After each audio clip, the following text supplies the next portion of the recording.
عزیزان محترم، امام غزالی علیہ الرحمہ فرماتے ہیں کہ دلوں کے بھی گناہ ہوتے ہیں، اور دلوں کے گناہ ویسے تو بے شمار ہوتے ہیں مگر زیادہ خطرناک جو نظر تو نہیں آتے، مگر چونکہ دل ان کا مرتکب ہوتا ہے اس لیے ان سے بڑی تباہی ہوتی ہے۔ اس لیے امام غزالی فرماتے ہیں کہ اے بندے، اگر تو ہدایت کی راہ پر چلنا چاہتا ہے تو یہ جو دل کے گناہ ہیں ان سے اپنے دل کے صحن کو پاک کر، اللہ رب العزت تجھے اپنی قربت کی آغوش میں لے لے گا۔ اور وہ دل کے گناہ 4 ہیں: حسد، تکبر، ریا اور حب الدنیا۔ حسد جلن کو کہتے ہیں، تکبر خود کو اعلیٰ تصور کرنا اور دوسروں کو ادنا سمجھنا، یہ تکبر ہے۔ ریا دوسرے کے دکھلاوے کے لیے کوئی کام کرنا، اللہ کی رضا کے لیے نہیں۔ حب الدنیا، دنیا کی محبت اور اس کا حرص و لالچ۔ امام غزالی فرماتے ہیں کہ یہ 4 گناہ ہیں دل کے جو بڑے گناہ ہیں، اور یہ گناہ انسان سے جسم کا گناہ کرواتے ہیں۔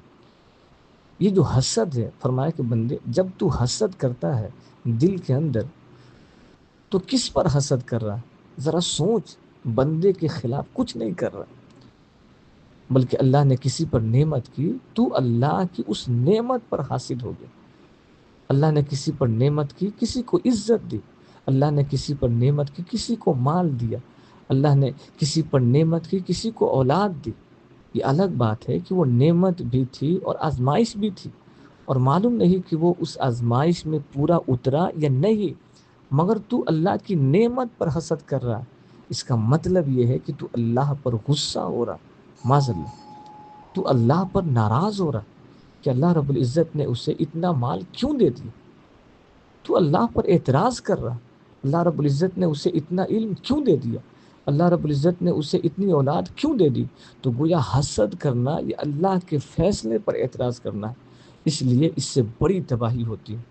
اور آقا نے فرمایا کہ یہ حسد انسان کی نیکیوں کو اس طرح کھا جاتا ہے جس طرح آگ لکڑی کو کھا جاتی ہے۔ تو امام غزالی فرماتے ہیں کہ بندے، اگر تو اپنے اعمال کی حفاظت چاہتا ہے تو تو اپنے دل کو حسد سے پاک کر۔ یہ بہت سے جھگڑے جو آپس میں ہوتے ہیں ان کے پیچھے جائیں تو حسد ہوتا ہے، اس لیے بندے کو ہر حال میں حسد کی نحوست سے بچنا چاہیے۔ یہ دل کے کبیرہ گناہوں میں سے ایک ہے۔ اللہ پاک ہم سب کو حسد سے بچنے کی توفیق نصیب فرمائے، آمین۔